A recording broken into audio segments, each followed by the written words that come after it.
जी ने पूछा, ब्राह्मण, अत्यंत बलवान तारक नाम के दैत्य को उत्पत्ति कैसे हुई?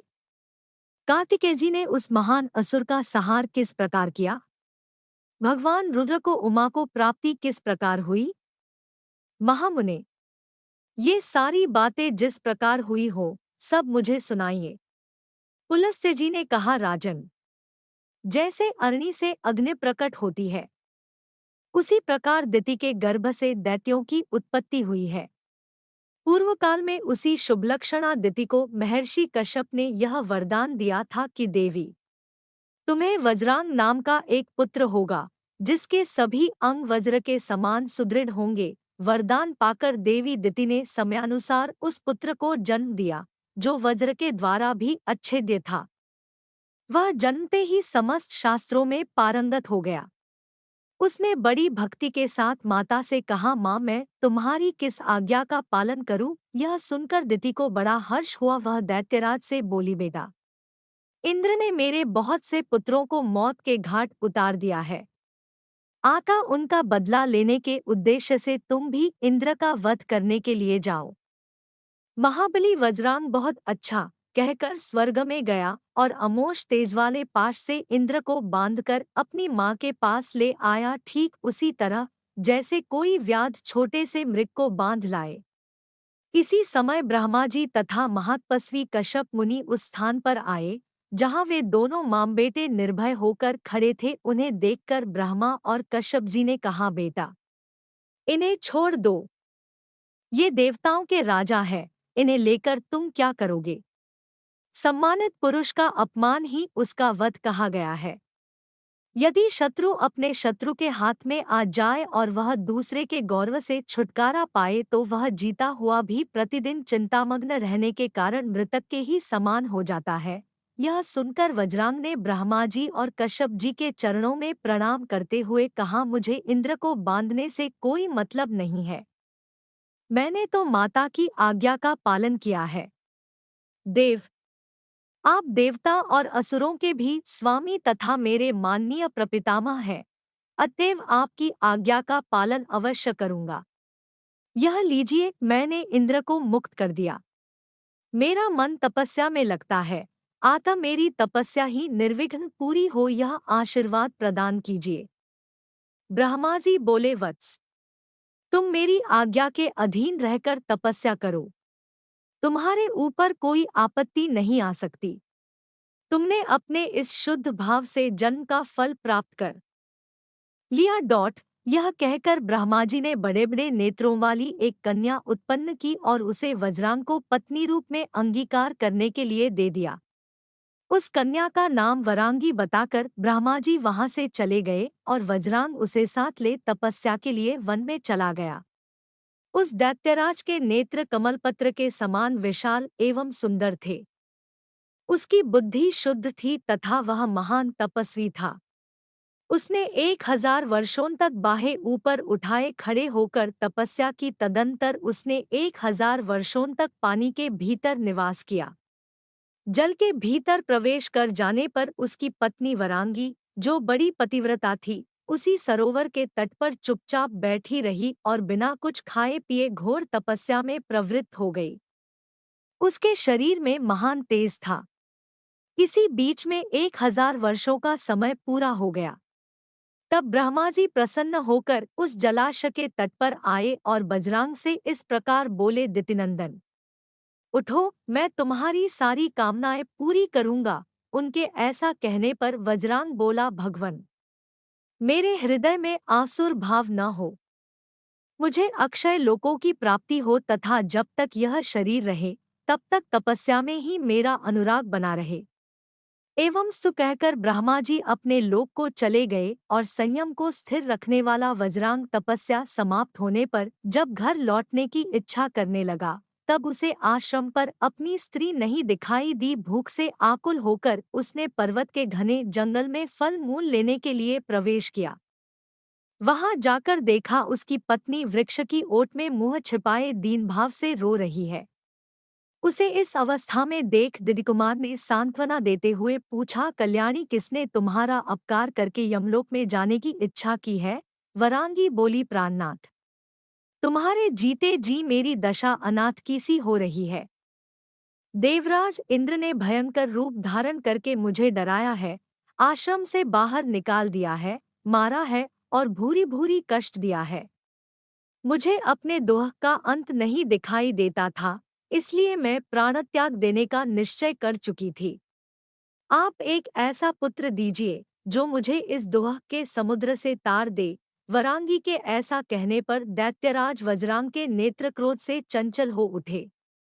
यद्यपि वह महान असुर देवराज से बदला लेने की पूरी शक्ति रखता था, तथापि उस महाबली ने पुनः तप करने का ही निश्चय किया।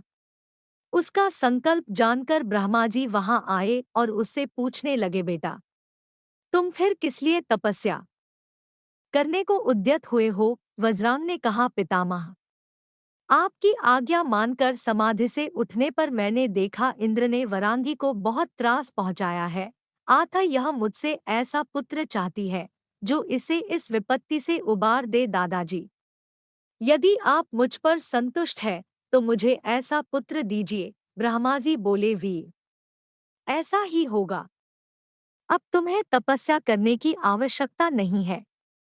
तुम्हारे तारक नाम का एक महाबली पुत्र होगा। ब्रह्माजी के ऐसा कहने पर दैत्यराज ने उन्हें प्रणाम किया और वन में जाकर अपनी रानी को, जिसका हृदय दोहखी था, प्रसन्न किया। वे दोनों पति पत्नी सफल मनोरथ होकर अपने आश्रम में गए। सुंदरी अपने पति के द्वारा स्थापित किए हुए गर्भ को पूरे 1000 वर्षों तक उदर में ही धारण किए रही। इसके बाद उसने पुत्र को जन्म दिया। उस दैत्य के पैदा होते ही सारी पृथ्वी डोलने लगी, सर्वत्र भूकंप होने लगा, महासागर विक्षुब्ध हो उठे। वरांगी पुत्र को देखकर हर्ष से भर गई। दैत्यराज तारक जन्मते ही भयंकर पराक्रमी हो गया।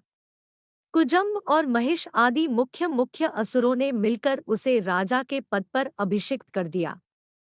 दैत्यों का महान साम्राज्य प्राप्त करके दानव श्रेष्ठ तारक ने कहा, महाबली असुरों और दानवों, तुम सब लोग मेरी बात सुनो। देवगण हम लोगों के वंश का नाश करने वाले हैं।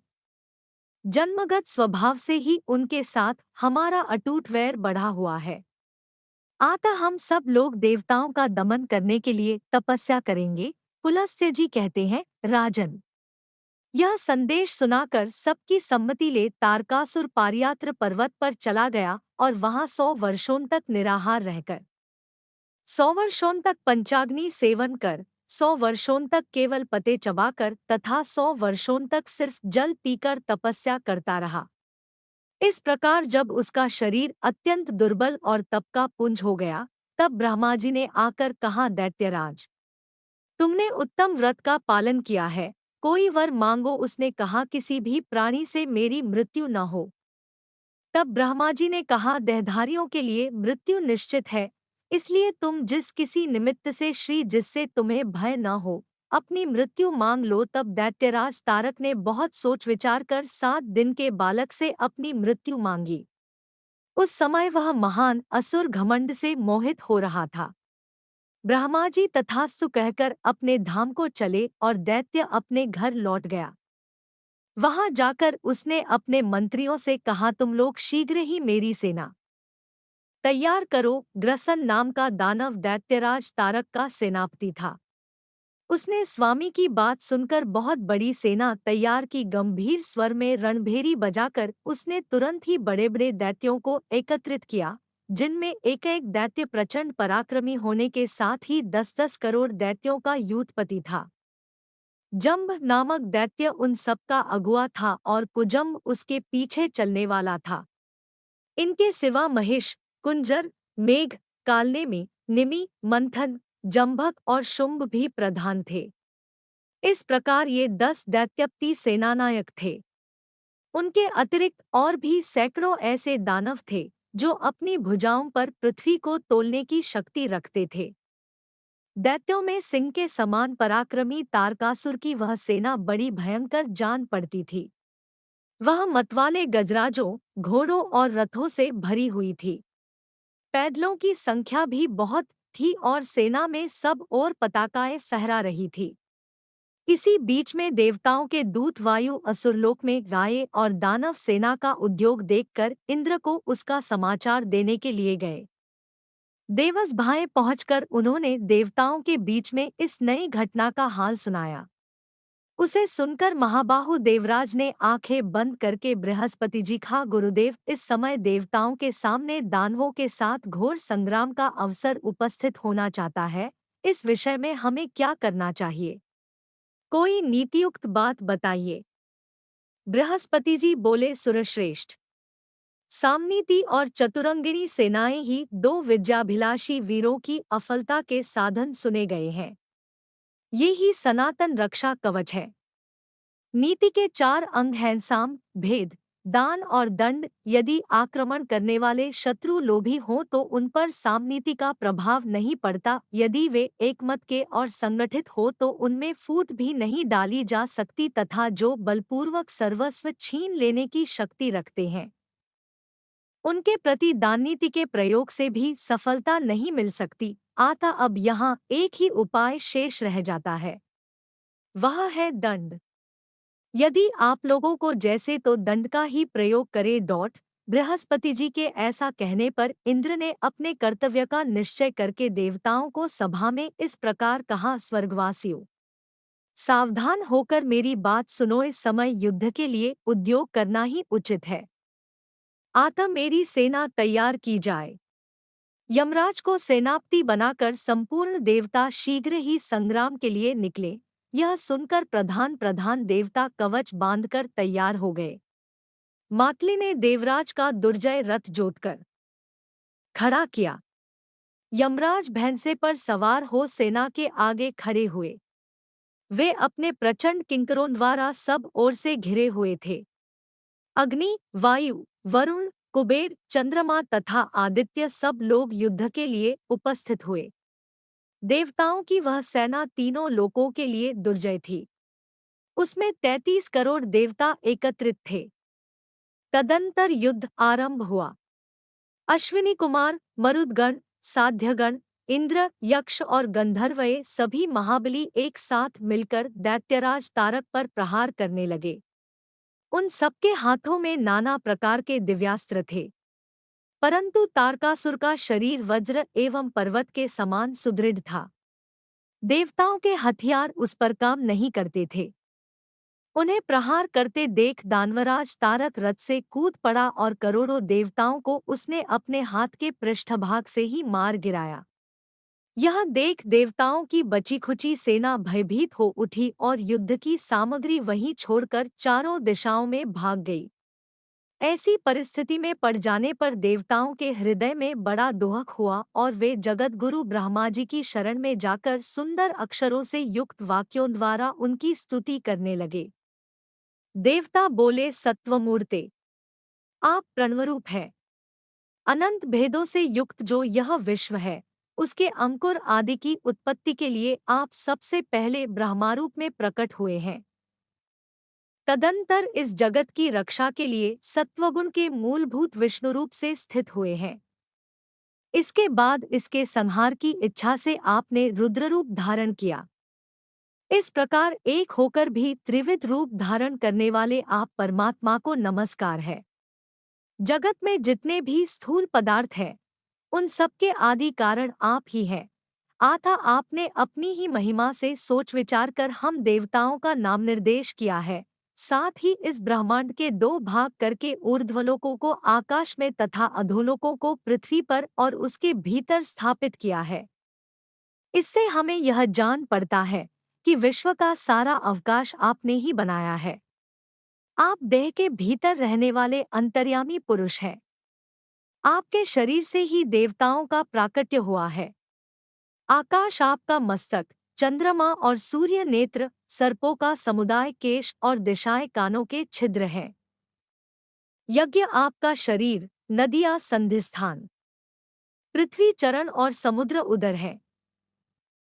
भगवन, आप भक्तों को शरण देने वाले, आपत्ति से बचाने वाले तथा उनकी रक्षा करने वाले हैं।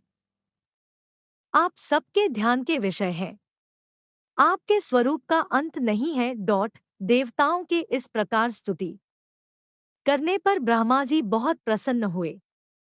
उन्होंने बाएं हाथ से वरद मुद्रा का प्रदर्शन करते हुए देवताओं से कहा, देवगण, तुम्हारा तेज किसने छीन लिया है? तुम आज ऐसे हो रहे हो मानो तुम्हें अब कुछ भी करने की शक्ति ही नहीं रह गई है।